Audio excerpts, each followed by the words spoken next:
Oi, pessoal. Essa é mais uma aula da disciplina de programação funcional e na aula de hoje a gente vai estudar o conceito de mônadas. Mônadas são entidades matemáticas que Haskell toma como uma abstração para representar o sequenciamento de operações contextuais, tá bem? Então, com o auxílio de mônadas, a linguagem Haskell consegue dar um certo controle sobre a sequência de execução de operações que trabalham com dados em um certo contexto, como listas ou maybe ou I/O, e também consegue, como eu posso dizer, criar uma abstração que lembra bastante o paradigma imperativo, dado esse sequenciamento, né? No paradigma imperativo, a gente tem sequências de sentenças que são executadas em ordem, e em Haskell, as operações monádicas que utilizam o operador bind, que a gente vai ver logo logo, também são executadas em ordem. No entanto, quando se muda a mônada que o operador bind está utilizando, é possível mudar a forma como essas operações que vão ocorrer sequencialmente vão interagir com o seu contexto, tá bom? Então, numa linguagem imperativa, a gente tem um sequenciamento de ações que pode ser feito de uma única forma, porque não é possível mudar a semântica de como as sentenças se relacionam, apenas uma é executada após a outra. Mas em Haskell, trocando-se a mônada, é possível também é possível customizar a forma como as sentenças, digamos, né? As sentenças se relacionam. Onde aqui no caso não existem sentenças de fato, mas as operações monádicas elas tomam a vez do que seriam as sentenças em uma linguagem do paradigma imperativo, tá bom? Então, sem mais delongas, uma mônada em Haskell sempre vai ser um funtor aplicativo, tá bom? Como a própria definição da classe monad nos mostra. Uma mônada ela é um tipo que precisa de um parâmetro para produzir um tipo concreto, assim como são os funtores aplicativos.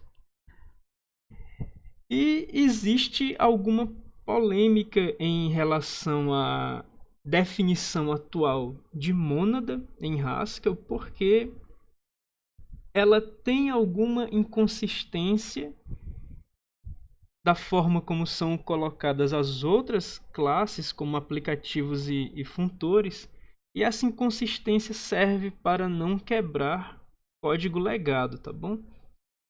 É preciso dizer, naturalmente, que mônadas não existem exclusivamente em Haskell ou são abstrações matemáticas feitas exclusivamente para se utilizar em Haskell. Pelo contrário, mônadas surgem inclusive na lógica, né, quando se utiliza a lógica monádica, tá bom?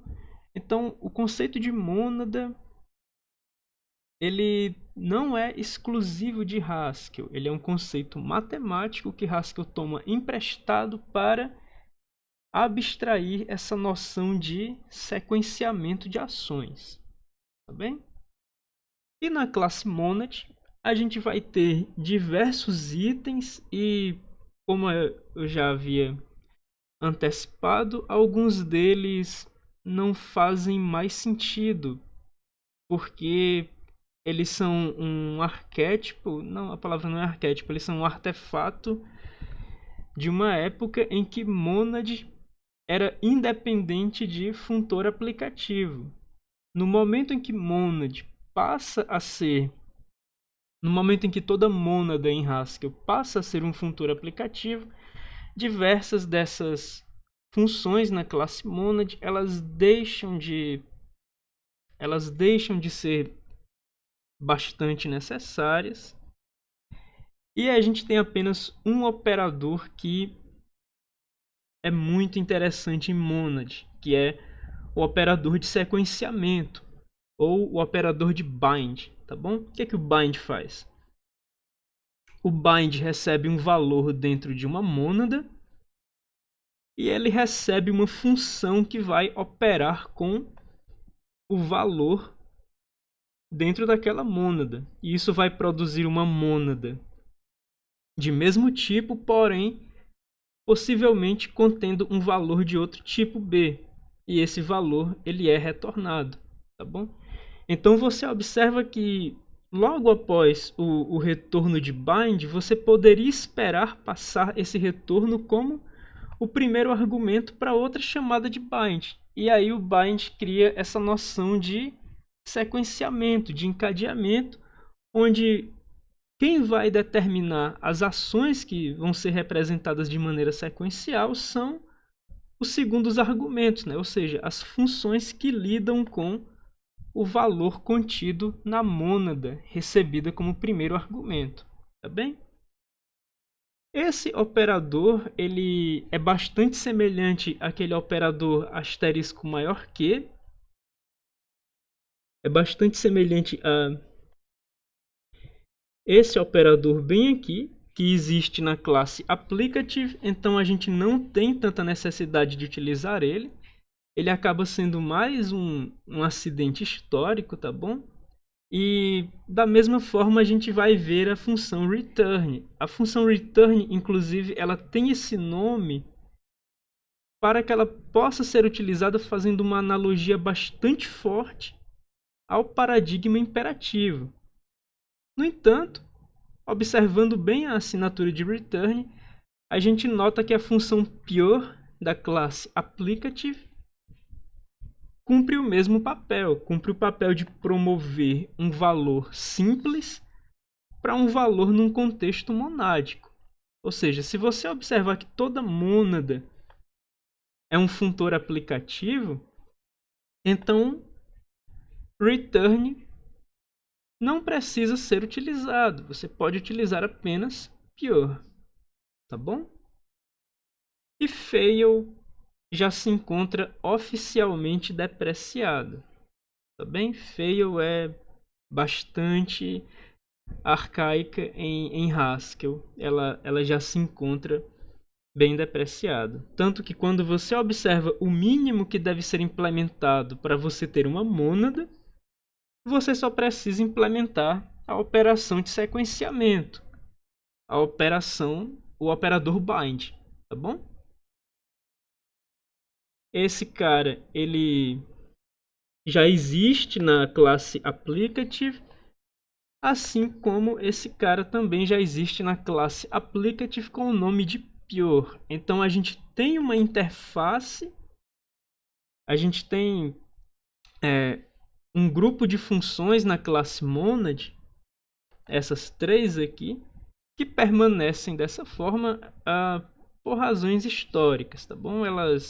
A gente não precisa se preocupar tanto com elas, seja porque elas já se tornaram obsoletas, elas realmente estão depreciadas, ou porque elas existem apenas para uma questão de manter a compatibilidade com o código legado, tá? com Legacy Code. Essas duas aqui, elas não são removidas porque existe código que depende que elas sejam operações associadas a monad, muito embora elas possam muito bem ser utilizados os operadores relacionados delas, né, os operadores análogos de applicative, tá bom? Então o nosso foco principal, já que a gente não está tão preocupado com Legacy, o nosso foco principal é no operador de sequenciamento, tá bem? O operador de sequenciamento é quem traz novidade para a gente, o restante a gente já viu na classe applicative ou já se encontra realmente depreciado. E daí a gente precisa ter alguns exemplos, né, de como funcionam as mônadas. Por exemplo, se você tem uma operação que pode falhar, você representa essa operação com maybe. porque o retorno pode ter um valor de um certo tipo ou pode ser nothing, tá bom? Se você sequencia duas operações que podem falhar e a primeira falha, você não consegue executar a segunda.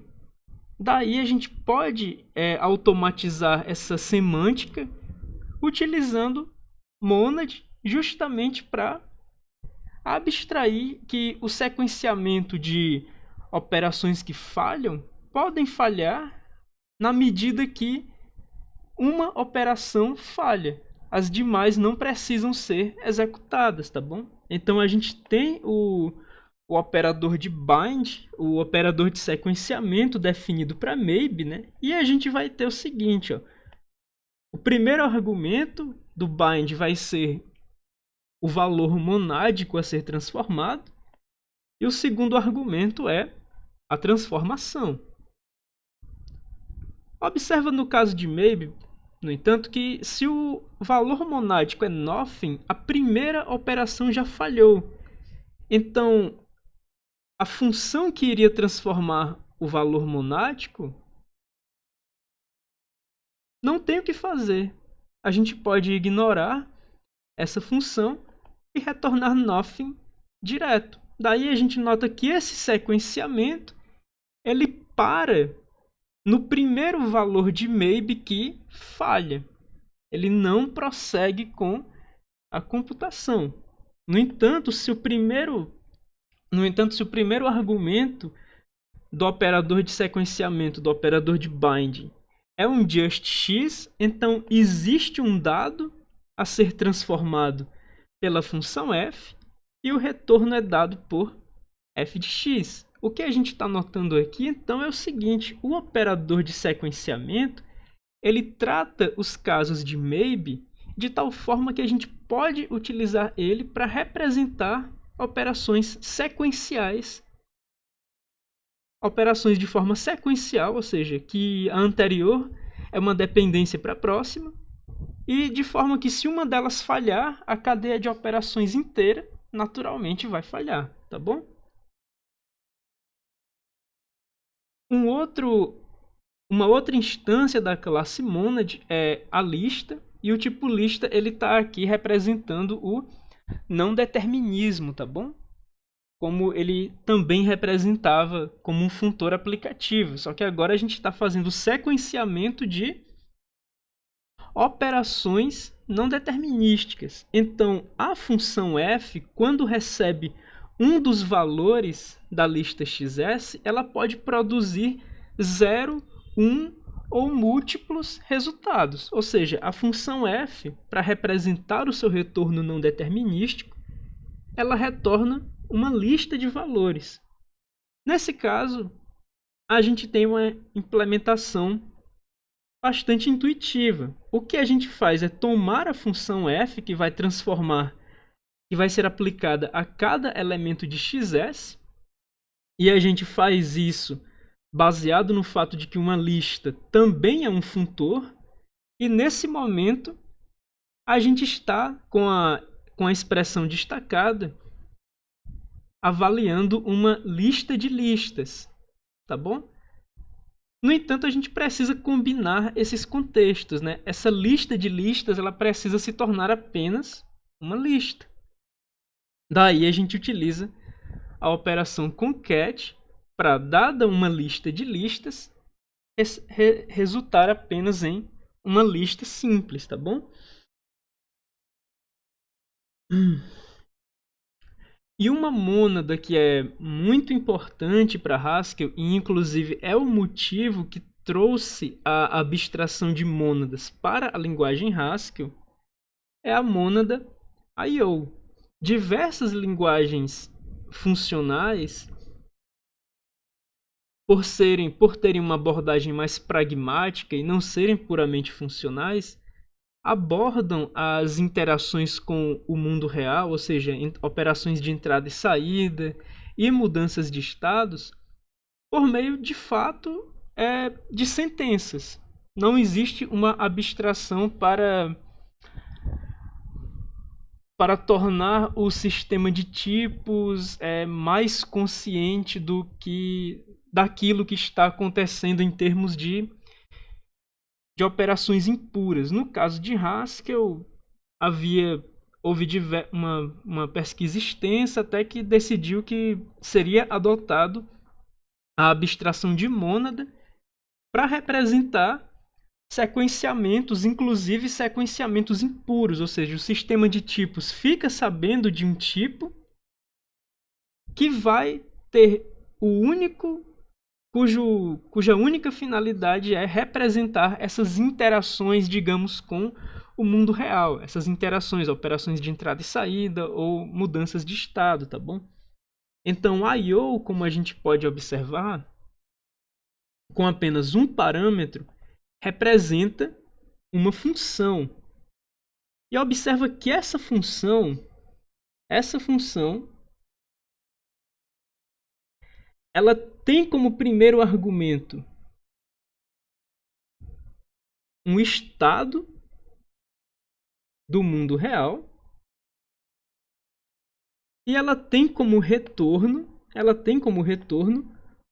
uma tupla, um novo estado do mundo real e um valor do tipo A. Ou seja, quando você observa I/O A em Haskell, o que você está observando não é um valor simples. Como você pode ver, isso é um sinônimo para uma função que recebe um estado do mundo real e retorna um novo estado do mundo real junto com um valor do tipo A. Ou seja, existe uma interação com algo que não pode ser representado de forma pura e durante essa interação é produzido um valor do tipo A. Por exemplo, o getLine é uma função IOString, ela interage com o sistema operacional para receber um valor do teclado, e esse valor do teclado, essa string, é retornado.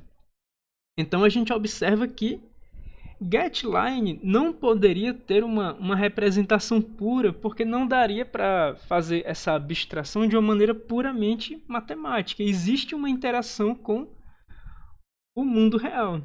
Então, uma função como getLine receberia um estado do mundo real, representando, digamos, um estado do sistema operacional, faria uma requisição de leitura do teclado e retornaria, claro, isso é sensível apenas para a implementação, retornaria um novo estado do mundo real com um valor lido do teclado, né?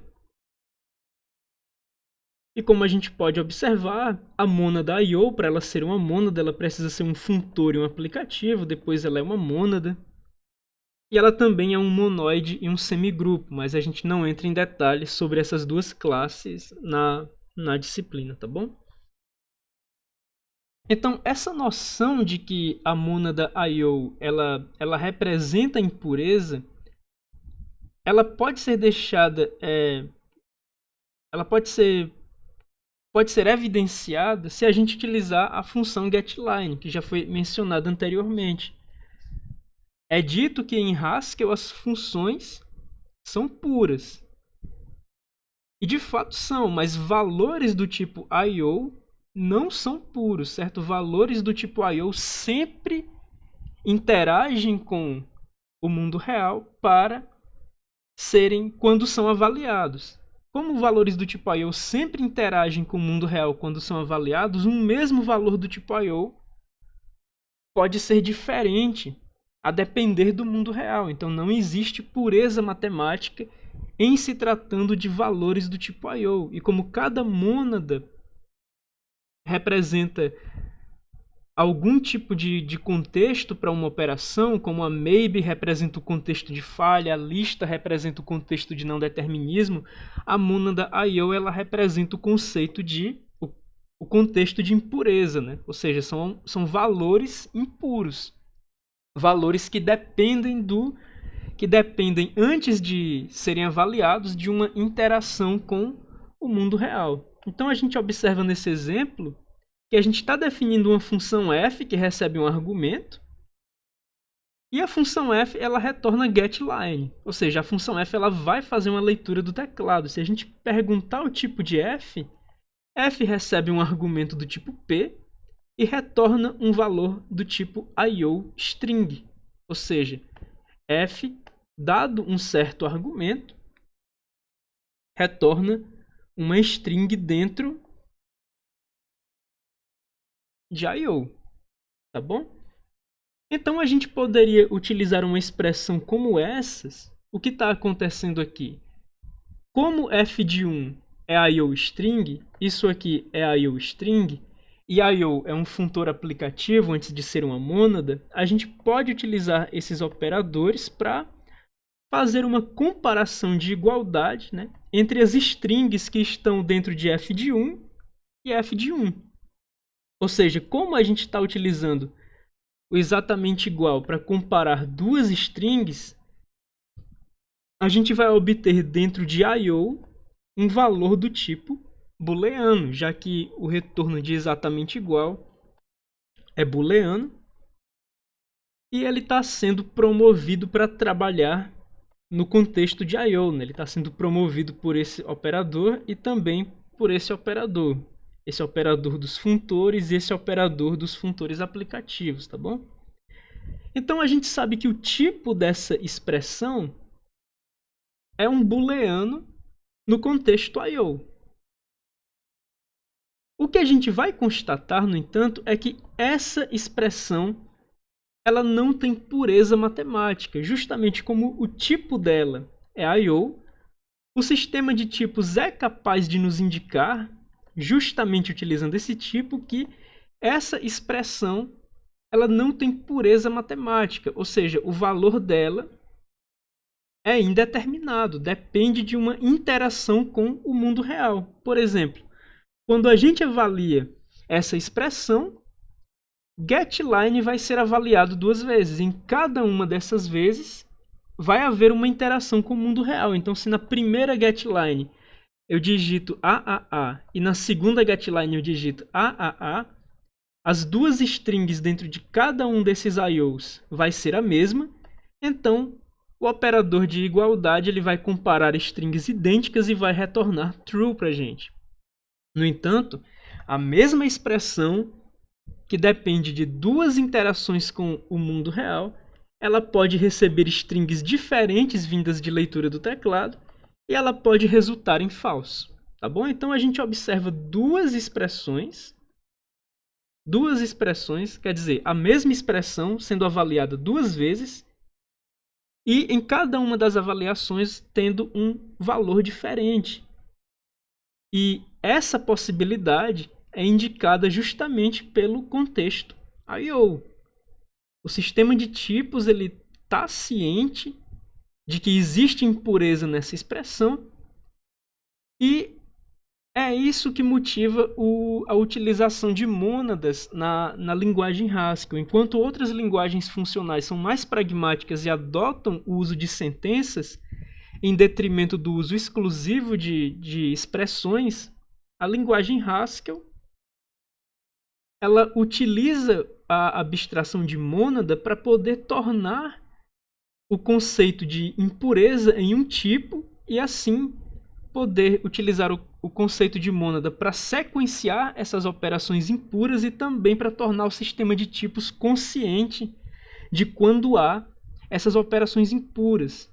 Porque se a gente tem operações que são totalmente puras, a ordem em que elas são avaliadas não importa, e isso abre espaço para otimizações. Otimizações essas que não se aplicam, ou pelo menos não podem ser aplicadas da mesma forma para contextos impuros. Então, o fato de o sistema de tipos mostrar explicitamente que expressões são puras e quais são impuras, inclusive facilita a questão da otimização pelo compilador, tá bem? Para além, claro, de ser um indicativo de impureza no código para o programador.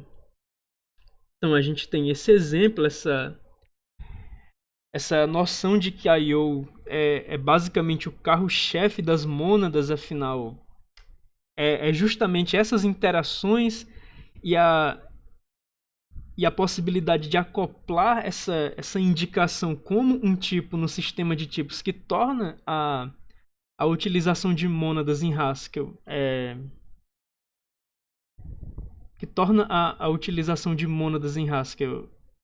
na verdade, que motivou a utilização de mônadas em Haskell, certo? E agora a gente vai ver algumas operações auxiliares sobre mônadas. Por exemplo, a gente tem a mapm, onde a gente recebe uma operação monádica, né, que dado um valor do tipo A, retorna um valor B dentro de uma mônada, e aí, dado uma lista de A's, é retornado uma lista de B's dentro de uma mônada. Quando a gente recebe uma lista vazia, não há muito o que fazer, a gente apenas promove a lista vazia para o contexto monádico, que também vai ser um futuro aplicativo, como a gente já viu. E quando a gente tem uma lista com cabeça e cauda, uma lista não vazia, a gente vai utilizar o operador de sequenciamento para garantir que esses elementos são avaliados na ordem em que eles aparecem na lista, tá bom? Então, o que vai acontecer? A gente vai utilizar a função f para a cabeça da lista, f de x, e isso vai produzir uma mônada. Essa mônada que contém o retorno de f, ela vai ser o primeiro argumento do operador de sequenciamento, e esse operador de sequenciamento vai receber como argumento todo o código restante, e o código restante vai ser uma função anônima que é indicada por essa setinha e por essa barra, certo? Cujo argumento é x'. O operador de sequenciamento, então, ele está pegando o retorno de f de x, mb, e está passando apenas o valor do tipo b para essa função. Então, esse valor do tipo b é x', certo? O que acontece, então, esse valor do tipo b é passado para essa função anônima e ela novamente utiliza o operador de sequenciamento. Ela utiliza o operador de sequenciamento para resolver recursivamente a chamada de mapm para a cauda da lista. Novamente, é retornado, como a própria assinatura de mapm nos mostra, é retornado uma lista de valores do tipo b dentro de uma mônada.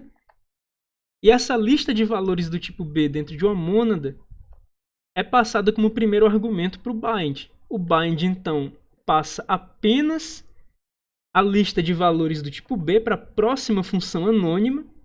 Essa lista de valores do tipo b é xs', e daí a próxima função anônima apenas promove os dois valores.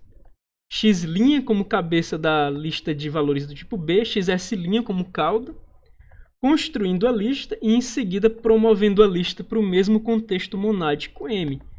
Então, o que a gente observa aqui na mapm é o uso do operador de sequenciamento para garantir, para assegurar que o primeiro elemento da lista é avaliado antes de todos os demais elementos da lista. O segundo elemento da lista vai ser avaliado somente após o primeiro ter sido avaliado e antes de todos os demais, e assim por diante, tá bom? Então, a gente faz a função mapm de tal forma que o sequenciamento da avaliação desses valores na lista de valores do tipo A é assegurado, tá bem? E claro, nem sempre a gente está preocupado com o retorno de uma operação monádica. Existem operações monádicas que são utilizadas apenas pelo seu efeito colateral. Por exemplo, existem operações monádicas que vão alterar o conteúdo de endereços da memória, né? Alteração de estado.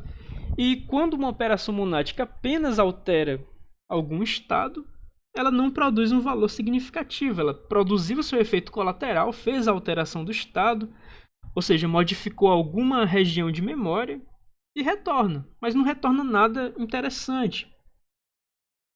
Ou ela pode imprimir alguma coisa na tela. Por exemplo, a função print ou a putstrln, elas são funções que retornam I/O e a tupla vazia, porque o retorno delas não é significativo em termos de valor.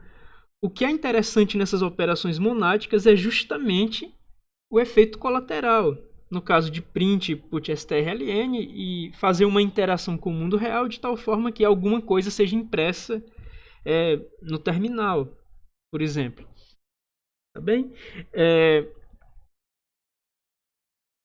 Então, a mapm underline, ela tem esse underline justamente para indicar que ela vai ignorar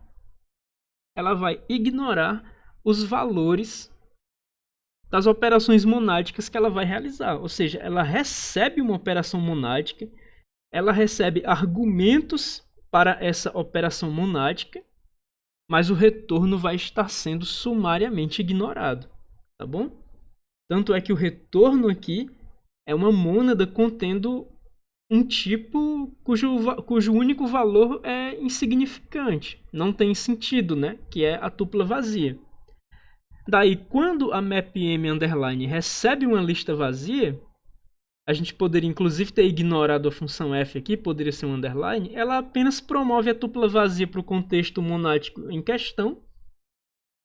E quando ela recebe uma lista com cabeça x e cauda xs, o que vai acontecer é o seguinte: a operação monádica f, a função f, vai ser avaliada, e após ela, a gente vai ter a avaliação recursiva dos demais elementos da cauda. Observa que, apesar de a gente estar lidando com uma mônada, a gente sequer precisou utilizar operadores monádicos, tá bom? Inclusive, essa função ela poderia ter sido definida apenas para aplicativos, apenas para funtores aplicativos. Mas por que ela tem essa assinatura monádica? Novamente, para não quebrar código legado, tá bom? A implementação real dessa função no GHC provavelmente vai utilizar return e o operador maior para ficar coerente com a interface monádica. O que eu estou querendo mostrar com essa forma de implementar é que essa função mapm underline, ela independe da interface monádica, tá bom? E observa, a função mapm, ela depende da classe monad, porque de fato ela utiliza o operador de sequenciamento, ela está interessada nos valores de retorno, mas quando a gente não tem tanto interesse nos valores de retorno, a gente não precisa de fato utilizar a interface de mônada, né? A gente pode utilizar simplesmente a interface de funtor aplicativo. Novamente, a gente tem isso aqui na assinatura, é algo mais forte do que o necessário, mas a gente tem isso na assinatura por questões de legacy, né? Para não quebrar código legado. Daí a gente pode ver a utilização do mapm underline. Por exemplo, aqui a gente está utilizando justamente a put strln, que é uma função que apenas imprime um string na tela, e a gente está mapeando ela numa lista de strings. O que vai acontecer é a realização de cada uma dessas ações e em ordem, tá bom? Ou seja, nesse caso onde os valores são ignorados, os valores de retorno são ignorados, a interface de funtor aplicativo é o suficiente para garantir a ordenação. E daí a gente tem a primeira string sendo impressa antes da segunda string, que é impressa antes da terceira string, tá bom? Bom, e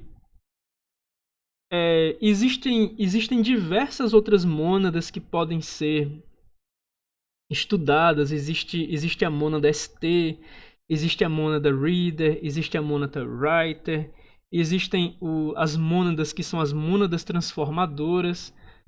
Mas como isso é um curso de graduação, é um curso introdutório da linguagem Haskell, eu prefiro apenas que a gente tenha uma noção do porquê as mônadas são utilizadas em Haskell, e que se houver uma necessidade de um estudo mais aprofundado, você possa recorrer a fontes que vão tratar isso de uma maneira mais detalhada, tá bom? Eu espero que o que a gente tenha feito aqui seja uma base de uma motivação para a adoção de mônadas em Haskell, tá bom? Ou seja, as mônadas elas não são adotadas a esmo. em Haskell. Elas não são adotadas simplesmente porque são uma abstração legal. Além de serem uma abstração legal, elas permitem essa noção de sequenciamento, tá bem?